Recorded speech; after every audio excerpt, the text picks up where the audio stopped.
Good afternoon. Good afternoon, everyone. How are you all? Good.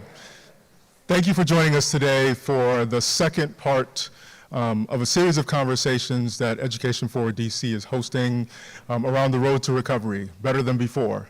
We really appreciate those of you who have taken the time on this wet and gloomy day to join us in person here at the Martin Luther King Memorial Junior Library.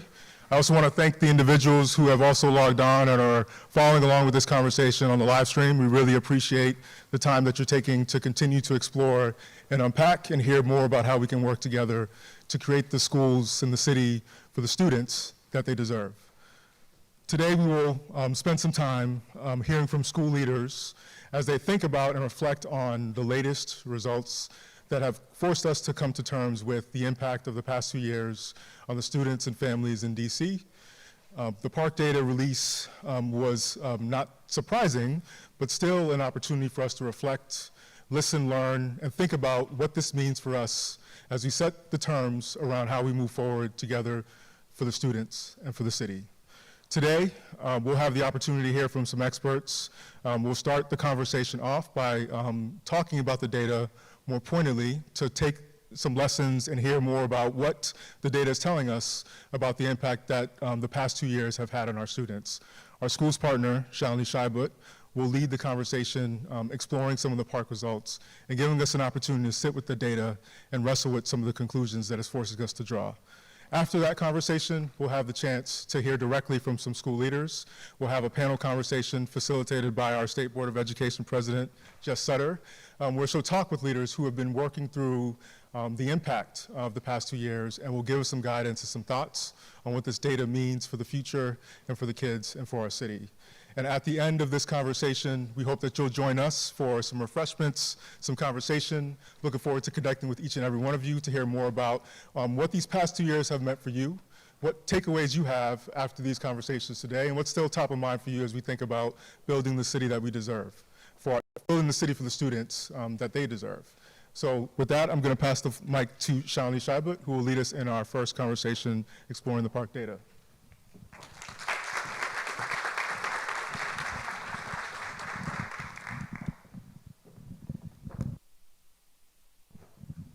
Hi all, welcome.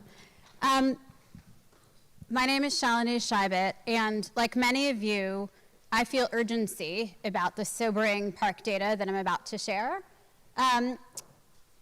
I've spent almost my entire career in schools working directly with students who are furthest from opportunity or in roles like this one, advocating for them. And I know in a moment like this, it is really tempting to want to change everything that we're doing. Today, before we get into the PARCC results, I want to ground in what DC was getting right before the pandemic. Matt, can you go to the next one?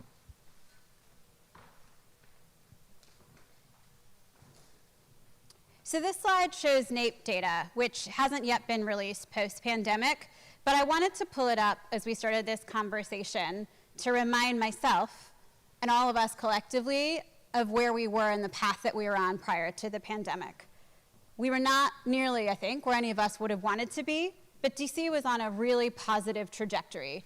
We made commitments, city leaders, school leaders, funders, to talent, to school budgets, to higher accountability, and to equity of access to high quality schools. And that led to DC establishing itself as one of the fastest improving urban centers in the country. And part of this growth that you see here actually represented closure of gaps between students who had historically been left behind, such as the gap between Black and white students in DC. We know still that significant differences in outcomes remained. For example, we know that only about 1/3 of students were actually on track to be in college and career ready prior to the pandemic, but we were making substantial improvements over the last decade in putting students on a path to being in schools that equitably set them on a path to long-term life success. Then, of course, 2020 and the pandemic happened and upended all of our lives. I know I have 3 young people in my home who were home as of March 13th, 2020. Schools, educators, families, and most of all, students. Some students spent a year and a half out of school, and many of you, parents and educators, know that last year, the 2021-22 school year was rocky as well, with continued quarantines and closures. And as I think many of us expected, this set us back significantly as a city. We're still trying to fully understand the data and the impact, but overall, we saw drops of 6%, so dropping us to about 2017 levels in ELA, and 11% in math, dropping us to a level we hadn't seen in the entire time we've been taking the PARCC assessment. We know, of course, that DC is not alone. Cities nationally saw their scores fall, and generally we saw that the drops across the country were steeper in math than in reading. This chart shows proportional decreases from the last pre-pandemic testing year. We chose to show it proportionally since each of these cities, of course, uses a different state assessment. But you see those slides across the country and the similar trend. We also know nationally, as more data is starting to come out, that students who were last to return to in-person learning had some of the steepest learning loss. And we know that the length of school closures in DC had significant impacts on students here and their outcomes. We also see that the declines were large for students who are already furthest from opportunity prior to the pandemic, and in some cases, widening the gaps that were already significant previously. So in math, the gap between Black and white students widened almost 10 points to 61%.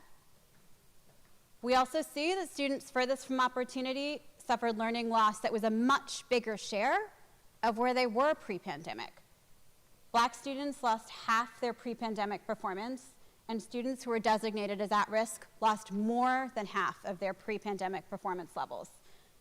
In contrast, white students lost just over 10% of pre-pandemic performance levels. This chart shows math. The trends are very similar in ELA.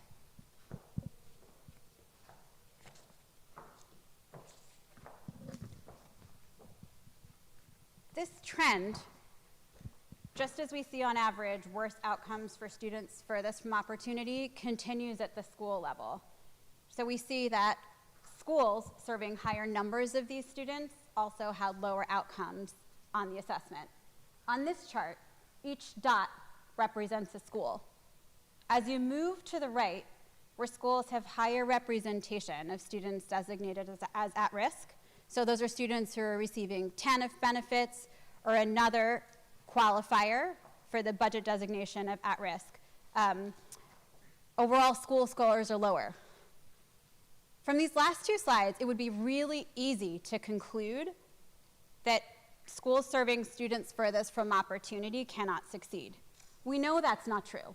We can see just from this chart that it is. And we and others across the city are working to learn from those results. Instead, what I'm taking away from this data is the incredible importance of the role schools play in reducing the inequity of what students have access to, and which DC has invested in for the last decade. Whether it's a safe place to learn and adult supervision while you're learning, having support, access to counseling in the event of trauma and loss, which we know was significant for students over the course of the pandemic and continues. Whether it's having access to food and healthcare, let alone having help from a qualified educator, we see in the data that students who had access to those resources when school was closed tended to fare better, and those who did not tended to fare worse.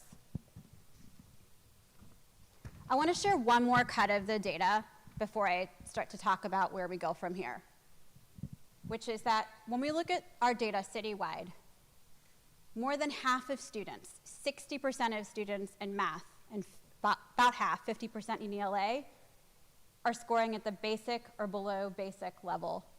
So that's a 1 or 2 on PARCC. For those who may not have spent as much time with PARCC results, that's really, really behind. That's a high schooler who can't read his textbook. It's a 3rd grader who's struggling with beginning books when they should be reading chapter books.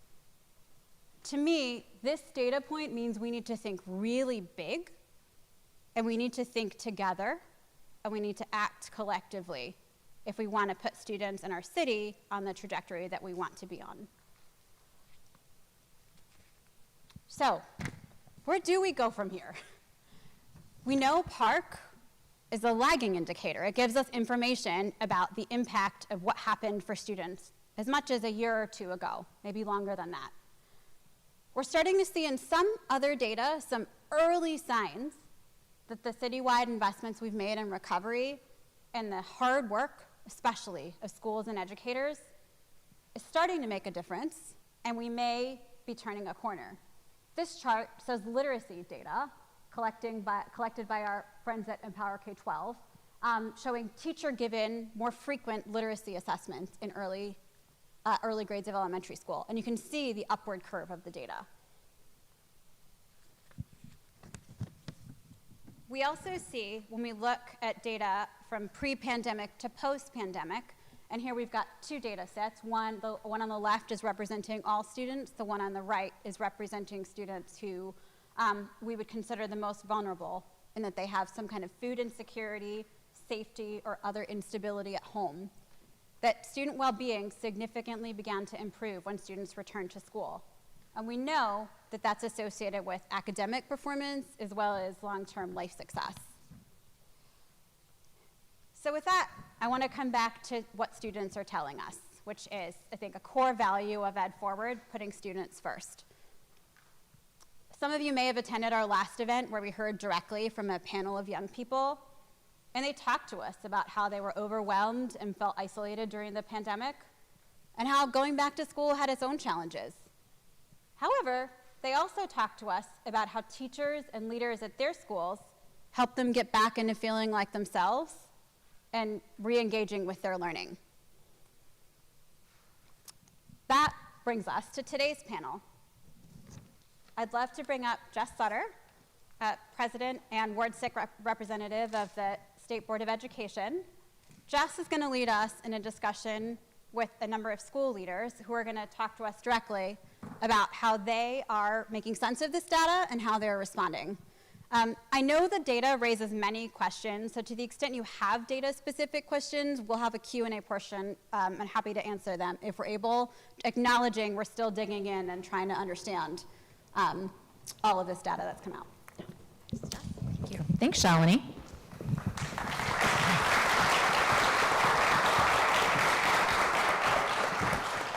So we get to have a little fireside chat up here at the front.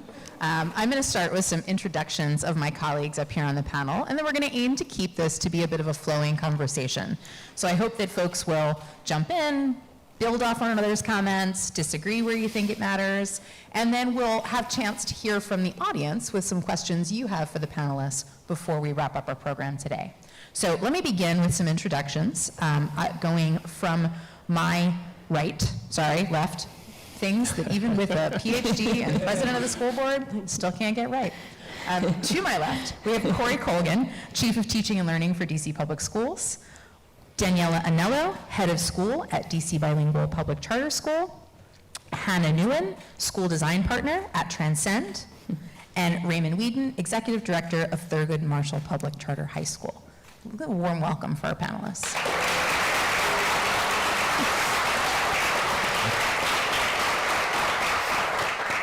So we just heard an analysis of the recently released PARCC data, our first statewide check on how students are doing academically after 2 years. And we knew it would be rough, and it is. But it's also only a moment in time snapshot. So I want to ask each of you, how are you making sense of this data? And how would you suggest that all of us start to make sense of this data and take action? Anyone want to take a first cut at that? I can go first. All right. Thank you, Daniela. So yes, PARCC data is heartbreaking to look at, and that data that we see nationwide and citywide is really hard. It's really hard to sit with. It's really hard to grapple with, but it's not surprising, right? We knew that this would happen. Kids haven't been in school, and they haven't had the level of instruction that we all know we can give our kids daily that we were unable to give during COVID. I think that in a way, there's this there's this blessing in disguise that everyone's paying attention to the data and everybody has extreme urgency to make it better. And so we are all animated and really dedicated to figuring it out and wanting to pay more attention to what needs to be done to improve test scores. That being said, there is a lot more to educating our children than seeing how they do on a standardized test. There's the whole child approach to education is really what's been, at the forefront of all of our thinking, in particular at DC Bilingual, which is, are our kids showing up to school? And if they're showing up, are they able to learn? Are they emotionally well? Are they able to have all of their basic needs met in order to pay attention to the academic aspects of their education? Do they feel safe? Do they feel comfortable? Is the school providing them all of the supports necessary to be able to do the best they can in all of their academic areas, but social-emotional areas too? And then the family. So it's multiple aspects of this work. Is the family cared for? Does the family have what it needs to be supportive of their children? Are the students cared for in every way in order to focus on their education with all aspects of their well-being being cared for? And then there's another layer, which is all of our staff, right? Are our staff cared for? Do they have what they need to be able to do their job in the best of their ability? So it's this multidimensional approach to wellness, and I think that if we're able to focus on all of those dimensions to the best of our ability, we will naturally see a strong staff retention rate, and we will naturally see that leads to really positive, warm culture in the school, which leads to academic success for all students. Raymond, can I come to you next? Because Daniela's school works with younger students. Talk to us a little bit about high school. Yeah, I don't know if we can really overestimate just the difference in how people are receiving and being themselves. I think there was on that graph that really talked about like student well-being and how that shifted over the past couple of years. And we didn't really have pre-pandemic data, but I'd be curious as to what that was. But what I see in that data is actually what I see in our building on a daily basis, that while we have students coming from 30 plus middle schools in the area, they know when they come into our building that they're able to receive just a foundational work that's just good for them. Like they're gonna get a smile, they're going to get a corny joke from me at the door every morning. They're going to get food and things, and we take those things for granted, but being able to come into the building just like to get settled allows us to get into a space where we can learn. And I would say last year was rocky. Like there's no ifs, ands, or buts about it. As adults, there's no way we would have been in a room like this together as we are right now, no mask and like this interaction. We were afraid of each other as adults. And so how can we be surprised that it took us 4, 5, 6 months to really understand what it meant to be in a school community, especially when some of our loved ones are actually still working remotely in the outside world. And so like all those factors make a difference. And I don't think that I actually think that this wellness data is actually a sign of not just an encouragement, but a sign that maybe we actually were pressing the right buttons at the right time. The academic stuff is going to come later on. Corie, can I turn to you next? So DCPS serves a wide diversity of students. So talk to us about how you all are thinking about making sense of this data and how you're taking action. Yeah, absolutely. Very similarly to the two school leaders that shared, we really wanted to center student wellness as our focus, especially last year, at the same time as we were trying to see what students' needs were academically and respond to it. But we know that the wellness piece needs to come first at the same time. And so that continues to be a big priority for us. And we know that our school leaders across the board are doing things, each with their own community, engaging with their community, trying to create that space where students' needs are met, families' needs are met, and they can continue to thrive academically.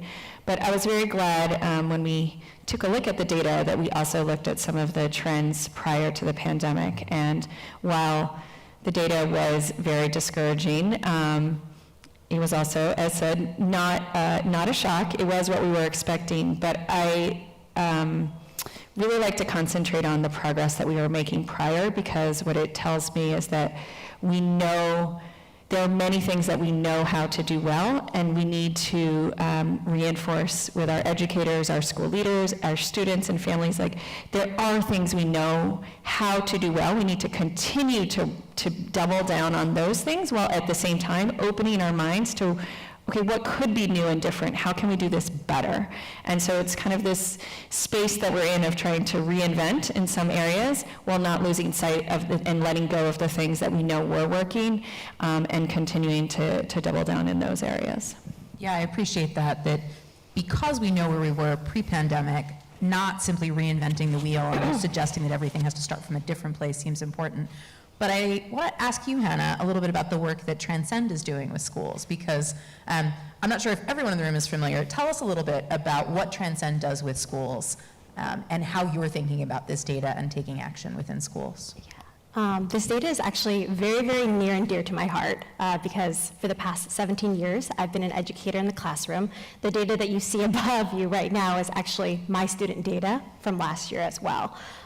So when we're thinking about, like, we've been hearing the word like mental health, we've been hearing social and emotional learning, breaking generational poverty. We hear so many buzzwords all of the time, and I think what we need to shift to is, what does that look like in the classroom for teachers? What do these systems, routines, and rituals look like? So with Transcend, we're working across Washington, D.C. with something called the Whole Child Model. Within the Whole Child Model, we're really focusing on student and teacher wellness. And for myself, my personal passion and vision here is that you cannot have a whole child without having a whole teacher, without having a whole adult in the room. Within the Whole Child Model, we're looking at 3 big pillars. The first being family circle, understanding, respecting that the family is a child's first teacher. Having that respect there, what are all of the things that we have to support that family and family and teacher relationship? And it has to do with home visits, family newsletters, we have barbecues, we have our back to school events, all of the things that help to build those connections from the very beginning of the school year and then throughout the school year. We also take a look at care. Care is our tier 1 systems.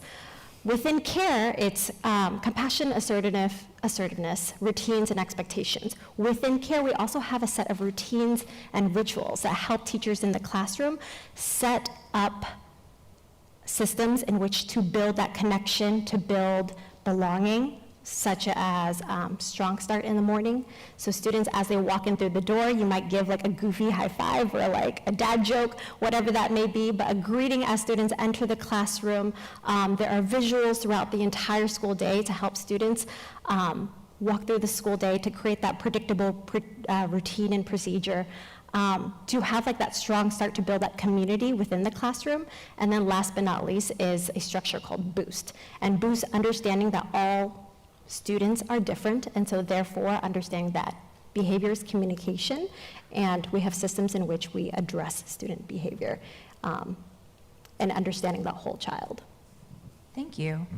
So you all started to touch on this already, but as we look at this academic data, you're noting for all of us that the academic data is really the symptom of what's going on for our students. A lack of feeling of well-being, or as we start to see well-being recover, an opportunity to really grow on that. So the work that you all are doing is necessarily intersectional between academic work and other work around mental health, work around general student well-being, work around staff wellness.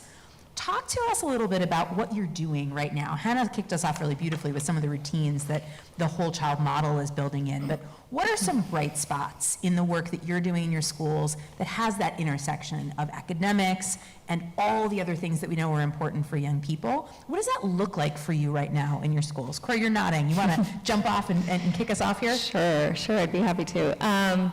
So what I think about in this area is work that we're doing right now, which we call DCPS Becoming, which is our lens that we are taking to do the hard work to become a whole child-centered, anti-racist organization. And so, obviously, that's not easy thing to do. I don't just have a checklist on that, but we have a very broad and comprehensive approach where we're touching on this in many ways. So some of it is practices in the classroom. Teachers have been spending the past 2 years learning about trauma-informed practices that are practical things they can do in the classroom to help students feel safe, welcome, respected, and in a mental and emotional place where they're ready to learn.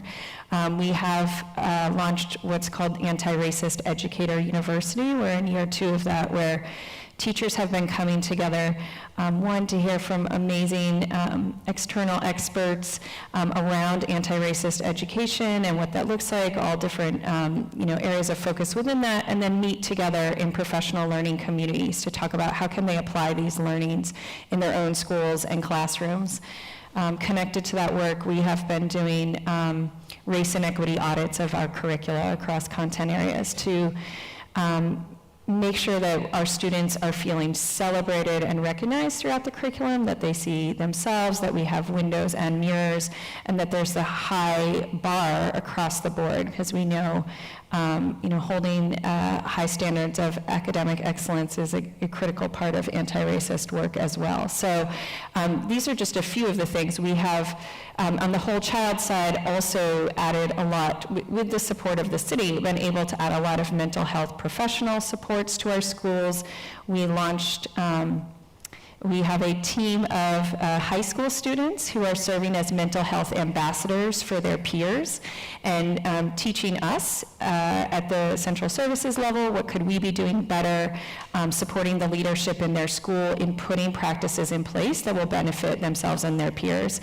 So that's just one example of an exciting highlight where we're really trying to learn from the students about what's really going to work for them and to help them be successful.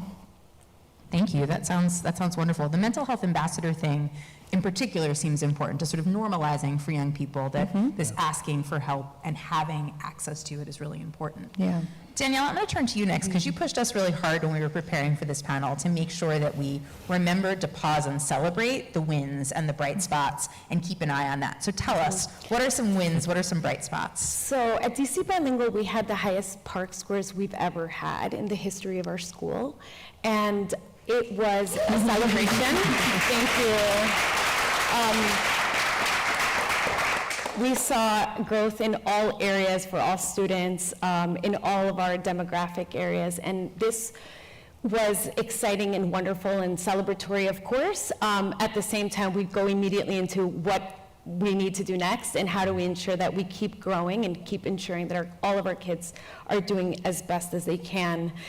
And at the same time, I just need to emphasize the conversation we're having now in terms of wellness.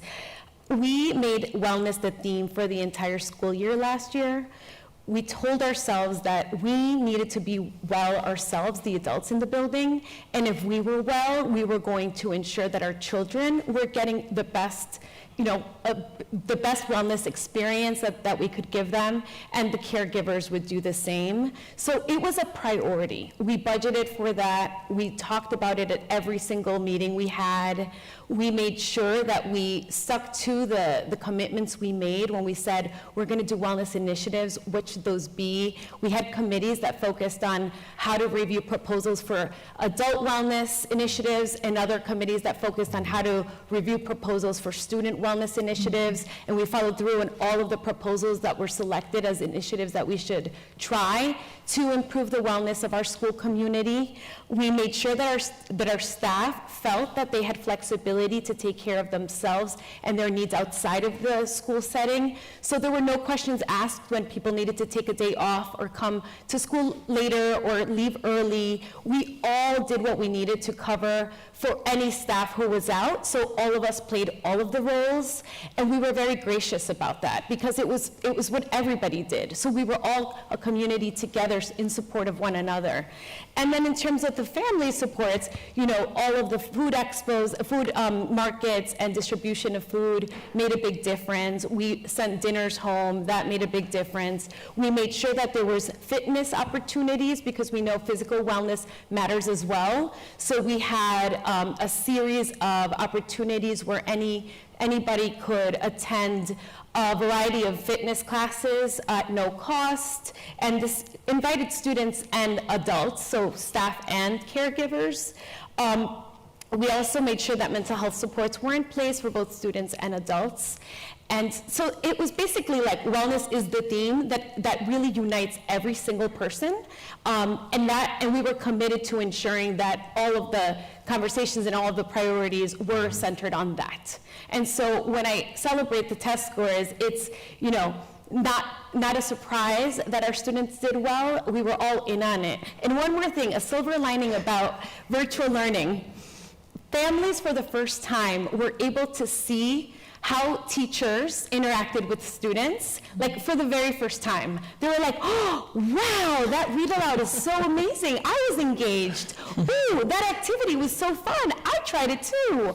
Or speech pathologists or any therapists that their child got to experience services from, the families for the first time got to see it and got to really like appreciate it and value it. And so this idea that, you know, we are all a team. It's a very well-rounded team of caregivers and staff and students working together. It was made possible for that bond to become much stronger when instruction was happening at the home, because families got to see a side of the instruction that they had never been able to see before. I love all of that, Daniela. And I'll say, besides like the joy that is clear and evident in your description of it, is the intentionality of setting back and saying, what is it that our kids need? What is it that we need to be well for our kids? And then the follow through, the implementation of making sure that not only were your intentions clear from the start, but that they were followed through. Makes me happy. Thank you. Hanah, can you talk with us about some bright spots you're seeing in schools that you're getting to work with? That was so hard to follow. that was incredibly hard to follow. I want to send my kids to your school. Bright spots across all of DC at the current moment right now is a sense of learning that we had from the previous year. So everything that you had just talked about right now when we're talking about like making mental health a priority of the school and everything else will follow, I think that is the key learning here. And what does that look like? That could look like smaller class sizes. That looks like high quality mental health professionals in the school. And we're not just talking about the therapists and the counselors and the psychologists. We're talking about art therapy. We're also talking about after school activities. Everything that you're saying right now and involving all of the families in coalition with one another. And I think one of the big bright spots that we see within the whole child model is empowering the teachers and teacher leaders within the school building to do that work itself. So one of the strategies that we do have with the whole child model is building that sense of coalition, conviction within the teacher leaders, and then having the teacher leaders pass on the knowledge and skills across campus. And then when teachers take that for themselves, then they're able to roll with it. But that was beautiful. I'm sorry, I'm still like super hyper focused on what you're saying. But yeah, if we are saying that we are prioritizing mental health, that doesn't look like do more yoga or take more deep breaths, because never in the history of ever has anyone taken a deep breath after being told you need to take a deep breath. It's what am I going to take off of your plate, as well as what support am I going to offer you here. Raymond, I'm going to give you the last word in this part. I mean, I think one of the things that we underestimate is that the conditions were really here for us to actually have some of this innovation that we're doing right now, right? I had a proposal in February of 2001, like by 2023, we're going to be a one-to-one school. We were able to be a one-to-one school in a month, right?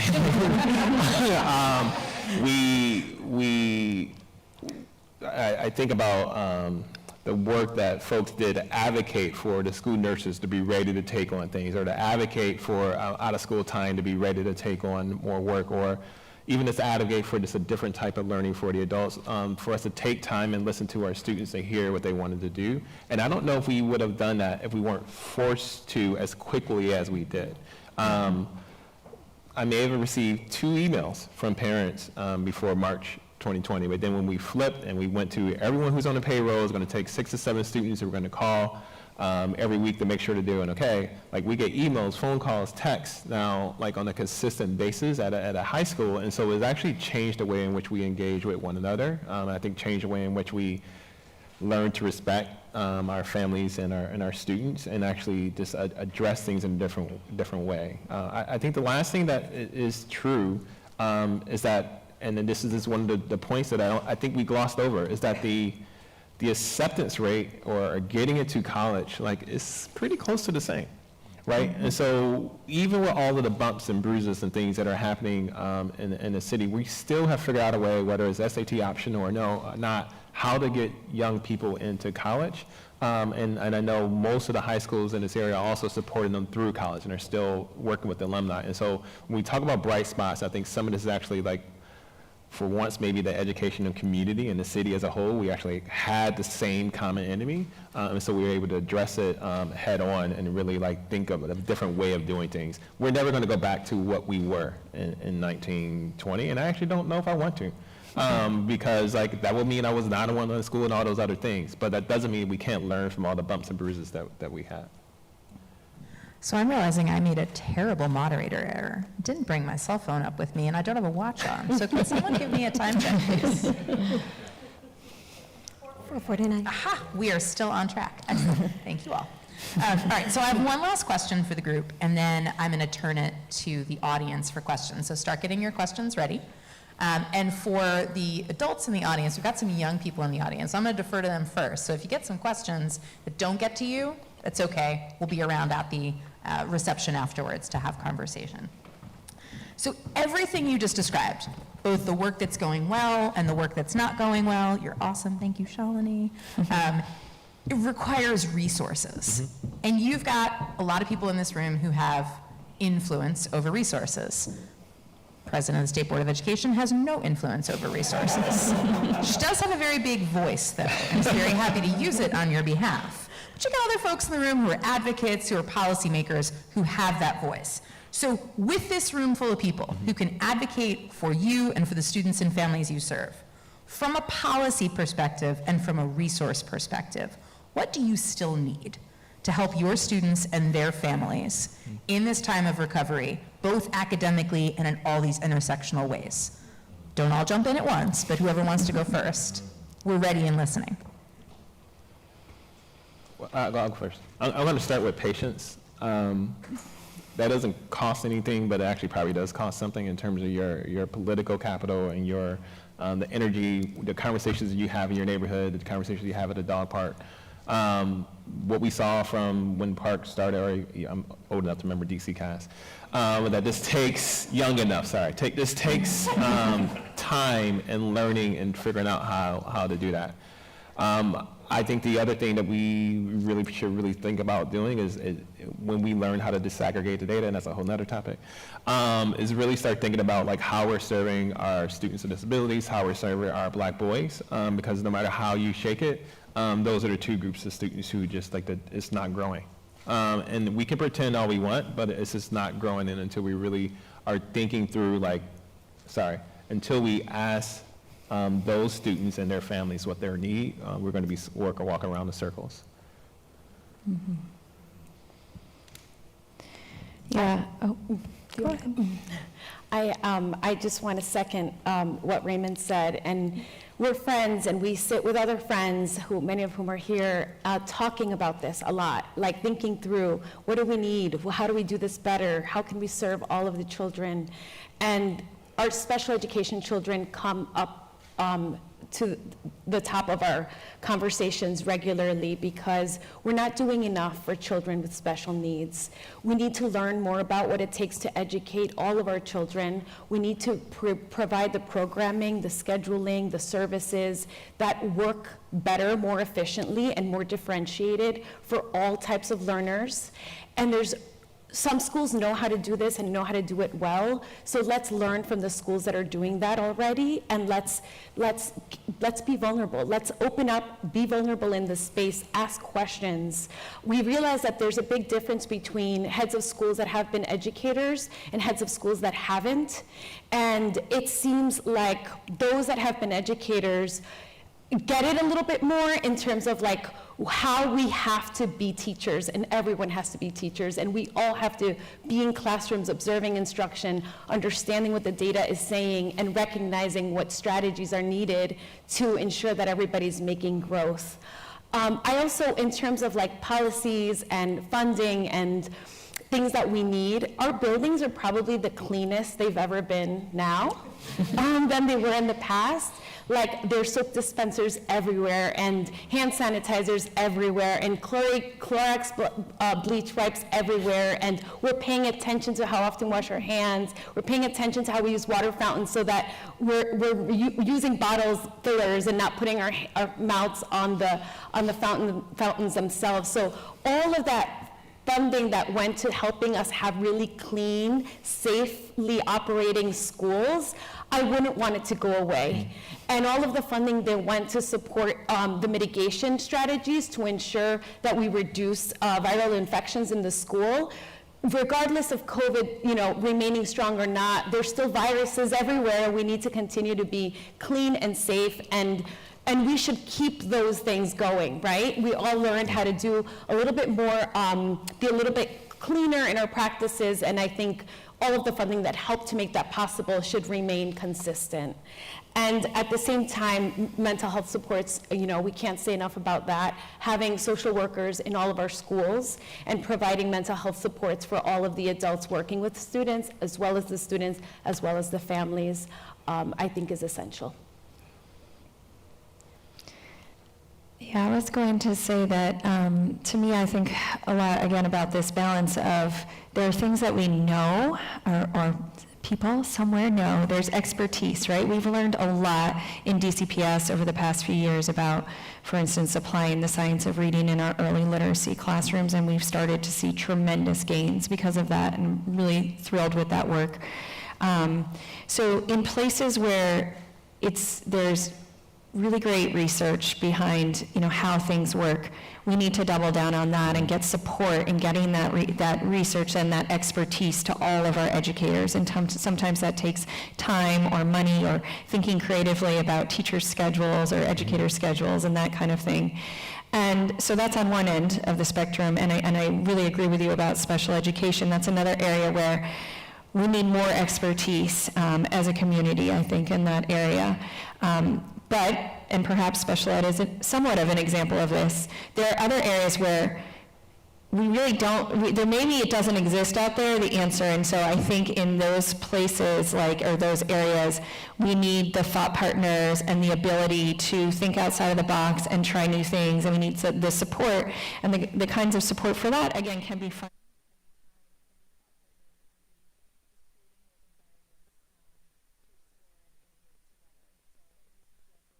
Embarking on a really exciting project of redesigning all of our high schools in the coming years.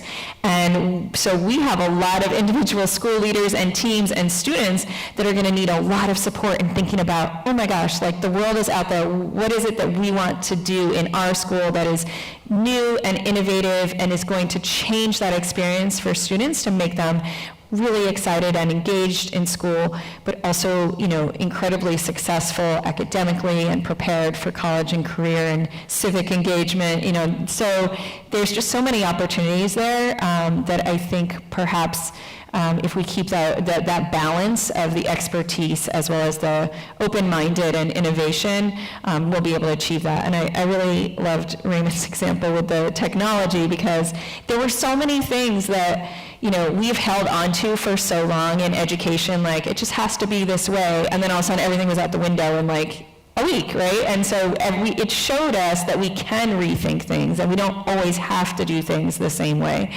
But I just want to find that balance between let's not throw the baby out with the bathwater. So what are the things we want to know that we continue to learn about and follow the research and find the deep expertise that exists in the country or in the world and learn from it, and then also reimagine and think about things totally differently.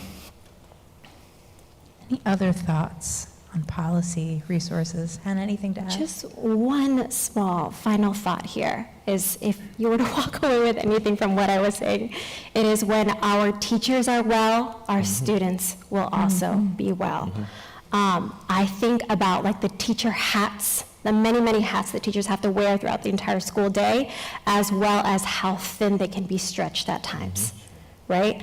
And so thinking about the teacher capacity throughout the school day, do we have those long-term subs? Do we have people in the building to support with mental health? Do we have behavior techs in the building? Do we have small group instruction in the building? Do we have enough teachers?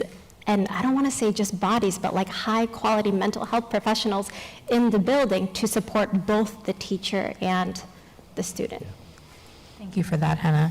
So I want to recall for folks what we just heard as the asks, so that whether you're a funder, an advocate, policymaker, someone with the ear of any of those folks, there were some very clear policy asks. There were asks around funding for facilities and mitigation efforts. There were asks around mental health supports and making sure that that is fully funded. There were asks around teachers, making sure there's enough resources to have educators and other professionals in the building who are there to support one another, as well as students. There were asks for research-based practices like the science of reading. There were asks to specifically focus on the student groups that we know are not growing at the rate at which they are capable. Black boys, students with disabilities, making sure that our focus is on them. And then there were broader asks, which I actually think, Raymond, you've got me thinking now about patience as a policy effort. Ooh. That oftentimes we want to go for, how do I legislate a solution, as opposed to how do I hold space for people to think through problems together, to find thought partners, to come up with good ideas. That patience too might be a policy ask, to not make policy until we have the right policy to make. That's profound for me. I'm going to be chewing on that for a little while. As well as the idea of thought partners, and how do we learn from one another by being vulnerable, both about what is working and worth sharing, and what is an intractable problem that we are all trying to solve together, and how do we get together to get that solution. So I see some of my state board colleagues in the room. You all can be sure I'll be bringing some of these things up. I see folks from the deputy mayor's office and folks from our advocates and funders, so keep those ideas in mind. So colleagues, I want to first thank you all before I turn to the audience. Thank you for everything you've said so far, and thank you for the answers still to come. I want to turn now to some of our students who are in the room. I believe we've got Elijah giving us question number 1. And then I'm going to turn to an open audience after I get questions from Elijah and Danielle. So if you've got questions that are cooking for you, we've got folks with microphones who will come around. And again, I'm going to try to turn to young people first. So I see a few other young folks in the room. If you've got questions, start thinking of those, and we'll start with you all. Elijah, the floor is yours. Hi, everybody. I'm a senior at Thurgood. Shout out, Mr. Weeden. Hey. And I know that a lot of people my age, as well as their families, no matter what school they go to, worry about their children going to college prepared emotionally and academically. And so I want to ask, how do you think that schools can ensure college readiness while still taking into account all of the learning gaps and emotional gaps that happened during the pandemic? Powerful question, sir. Anyone want to start on that one? I can jump in a little bit. First of all, I think that's an excellent question. So thank you for raising that. I think, as I mentioned before, holding a high bar of academic excellence is really important, so that when students get to college, they don't feel like, oh my gosh, what is this? This is nothing like, what have I experienced before? We want to make sure that they are prepared that way. And so we definitely try to find that balance, and I think one of the things we need to do is to look at our students as individuals and think about what is this student's path, what is it that they need next to help them be prepared. And so one of the things that we are working very hard on in MTS, in DCPS, and I'm sure many of our charity partners as well, is what we call the multi-tiered system of supports, where teams of educators get together and look at an individual student, and we definitely try to take a strengths-based approach. So what is the student's strength, and how can we leverage their strength to help him or her, succeed at that next level in some of the areas where they're struggling, and what interventions can we actually put in place, whether they're academic or they may be social emotional, or it may even be an attendance intervention. Maybe there's a reason there's a struggle in coming to school. So by doing that sort of like wraparound approach with individual students, we're trying to help each student kind of meet their potential and their goals. And then the second piece of the puzzle, which we are very excited about being able to do for some of our students, and I guess to go back to the funding ask, maybe we could try to expand this to more students, and I know some of our charter partners do this as well, is working with our students even after they leave, even after they graduate with us, but supporting them in college, because we know, especially if a student is the first in their family to go to college, a lot of times there's just so much new that's thrown at them, and they don't necessarily have that mentor to turn to help get through those challenges. And so we have a program called DCPS PARCC that we actually were able to launch, I think, just prior to the pandemic, but we've been able to continue it. And so some of our students have the opportunity to be paired with a mentor, with another recent grad, as well as an adult. And they also have the opportunity to attend workshops of, ranging everything from study techniques to some of the financial issues that come up in college and social challenges. And so just being able to continue to work with students and help them persist through college when new challenges are thrown their way, something that I'm really proud that we're able to do for some of our students, and would definitely want to expand that type of programming. I think this is something we underestimated. You just mentioned it earlier. It's like incredibly strong, smart, skilled, and well teacher in every single class that you're attending is going to play incredible dividends. Too often we actually go to all the add-ons, myself included. Like we have tutoring, we have tutor during the day, tutoring after school, we have advisory and all the stuff, right? But in the grand scheme of things, we just need incredibly wicked smart people in front of you who know how to teach. And if we can get that in every single period of your day, everybody's mission that we have will be very close to being fulfilled. But we are in this struggle right now of being able to staff well because this is hard. And so I think I underestimate that. I tend to go to all the peripheral things, but I just want you to have an incredibly strong calculus teacher. And if you have that, that's going to pay huge dividends. I'm going to turn to Elijah's colleague, Danielle, for the next question. Hi, everyone. My name is Danielle, and I am a senior at Thurgood Marshall Academy. Hi, Mr. Weeden.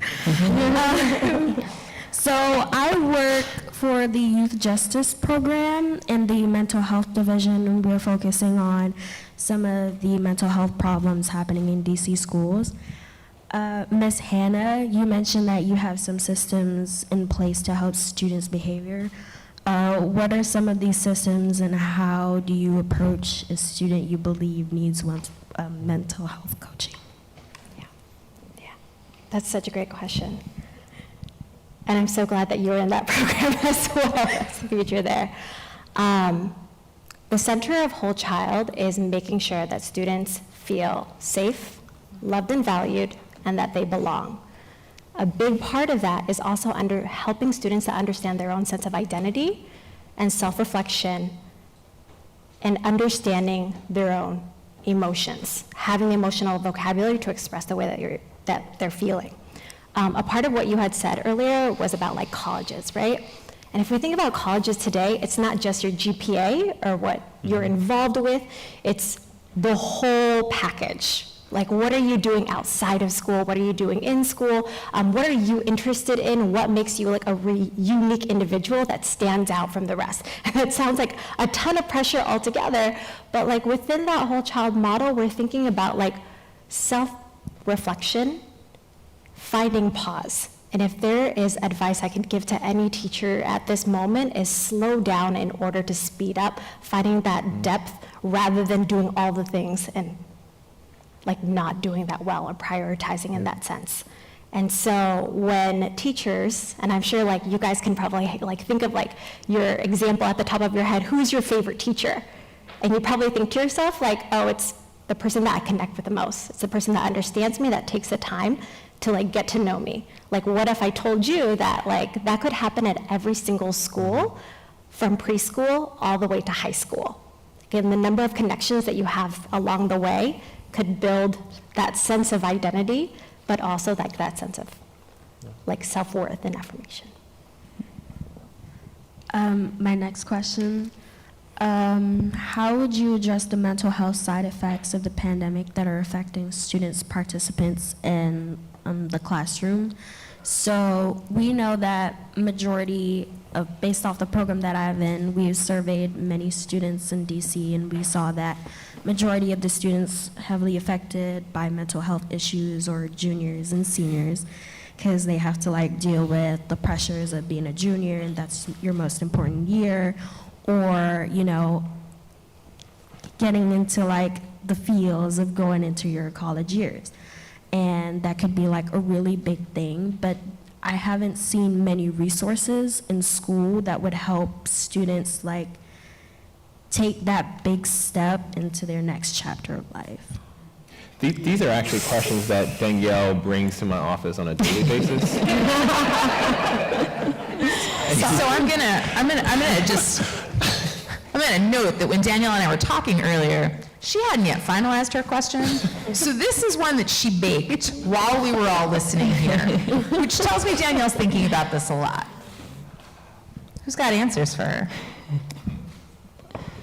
I want to, yes, so I think I can start an answer. I think two things. One, I think we need to normalize that it's okay to ask for help. And that also means adults talking about the help that they seek in any way, shape, or form.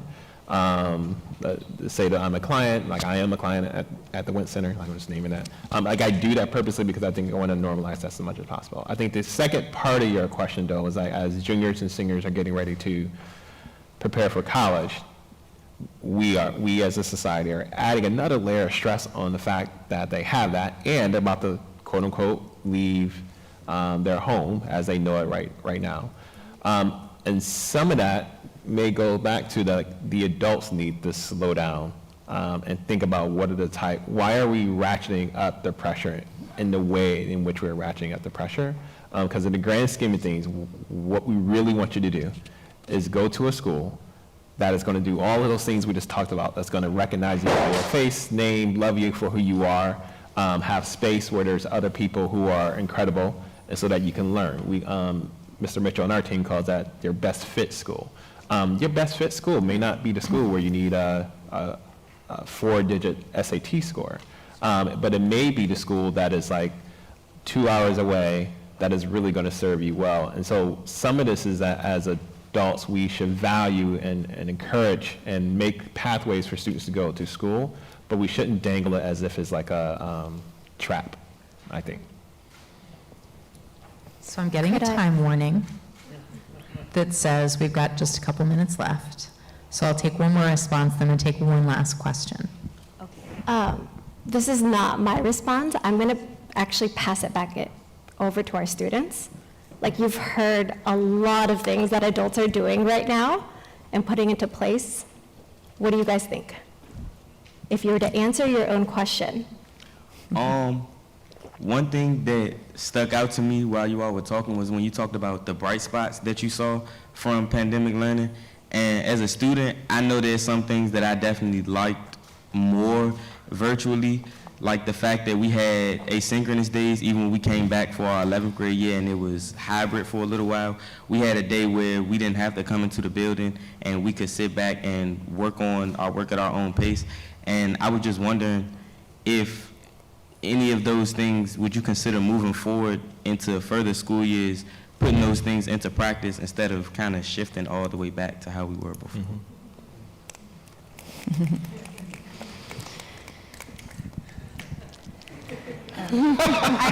Danielle's got thoughts.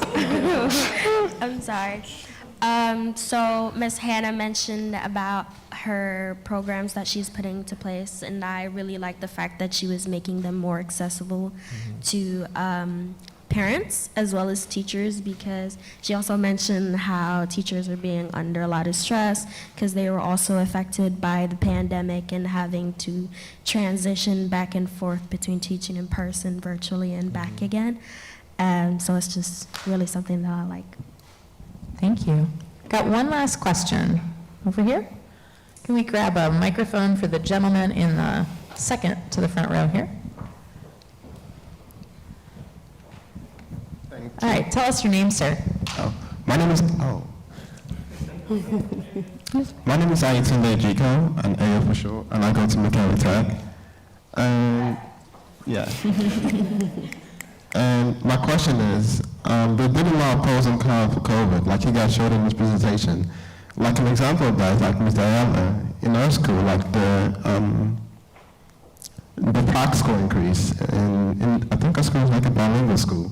So to like sum it all up, do you think COVID was like a pro or a con? Like did it affect the education system in a positive way or like in a negative way?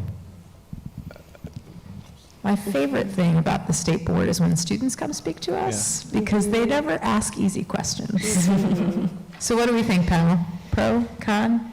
Oh, it's a quick con. There's no ifs, ands, or buts about it on my end. And not because it didn't help us learn, but like a lot of people lost their families in this. And it wasn't just like death. Some people lost like sickness and separated and broke up and it exposed a lot of things. And I wouldn't want to wish that on anyone. Now, the innovation coming out of it, great. But I think hopefully we can find another way to do that than COVID.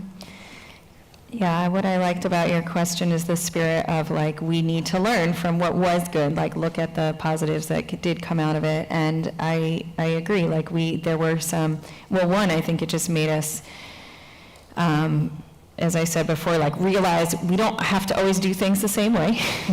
I think it made us realize that we can change things quickly if necessary. And like your example of asynchronous learning, believe me, people talk about that a lot. So I keep that in mind a lot. And I think a lot of people love that. Teachers love that. Students love that. So that's an idea that maybe someday could, take hold as a result of what we learned from the pandemic.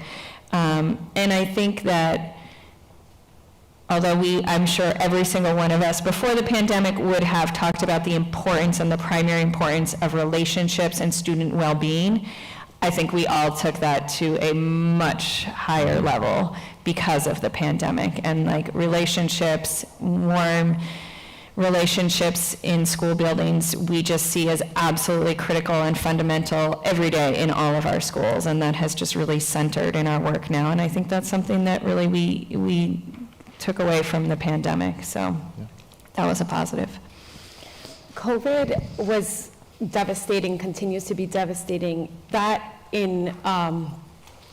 also in combination with all of the racial inequity that has happened in the nation.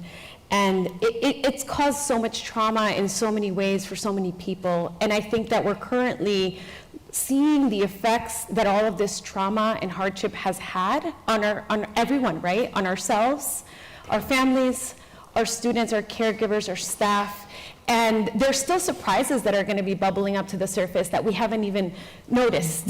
And so I think that being said, we are resilient people, and we're incredibly committed and dedicated to figuring it out and to doing everything in our power to continue to do more and more and better and be better for our kids and our caregivers and our staff. So if anything, this is where, we talk about what resiliency does to people, right? What it did to you being students, right? And how if you could overcome this, then you're set. You can overcome pretty much anything from here on out. And that's how I feel about it, and that's the bright spot of like, we got this, you guys. We're bouncing back.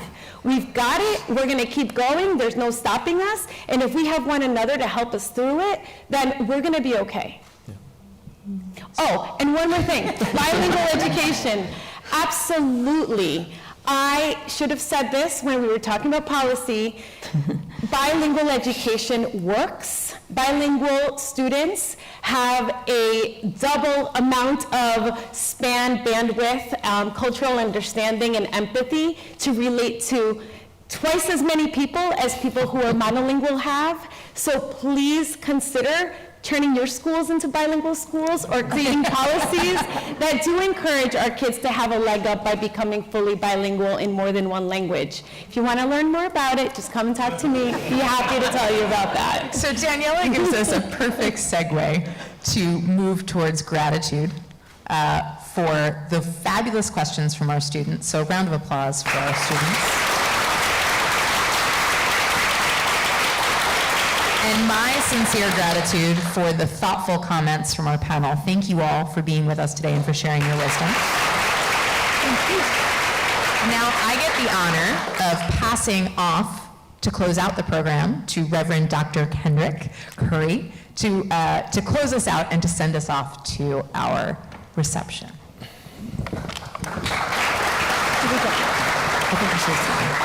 Let's put our hands together again for a wonderful, wonderful panel.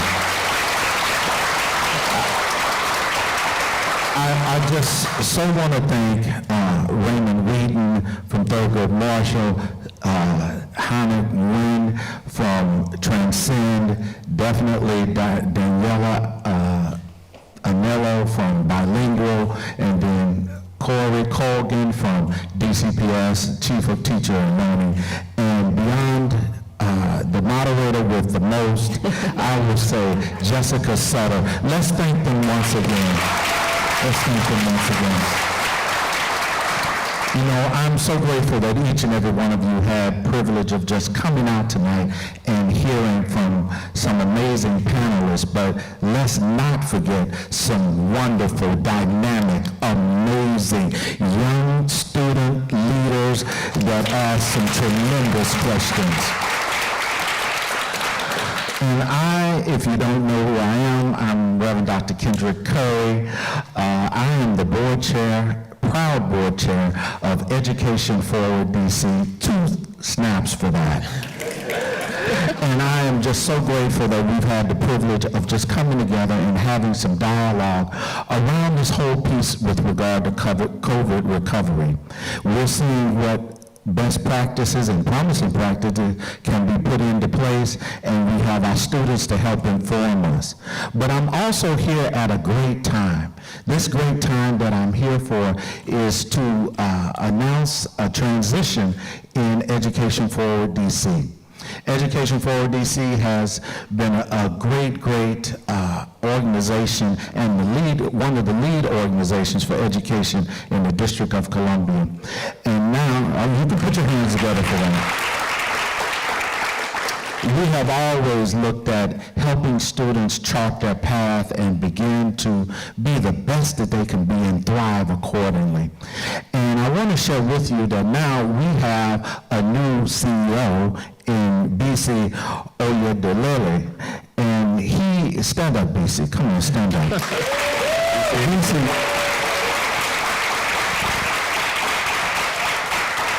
I want to tell you a little bit about BC.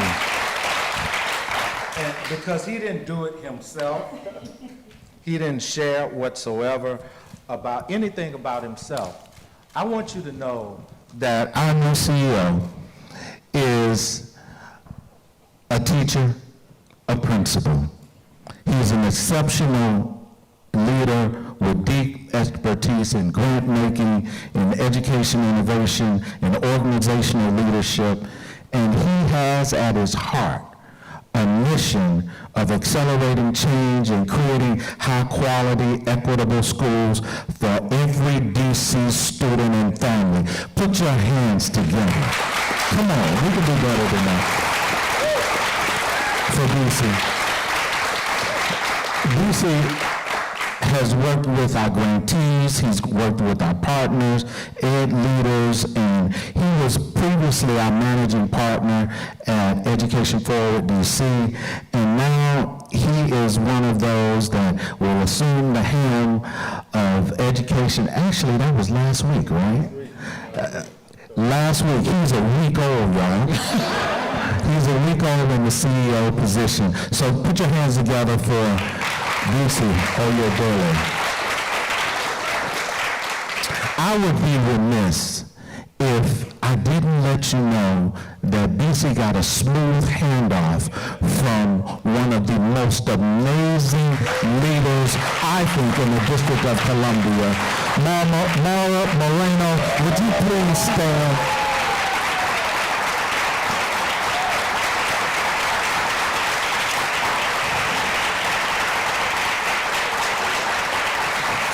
Under your leadership as founder of Education Forward BC, we've touched over 100 schools. You've helped raise over $54 million in equitable funding for school experiences in the District of Columbia. I'm so excited about this smooth handoff because you gave something that is unique, is special, that's your baby, that you will now be able to hand off to BC. And we are so excited about this handoff and about what you've done. Ladies and gentlemen, put your hands together for Mara Moreno.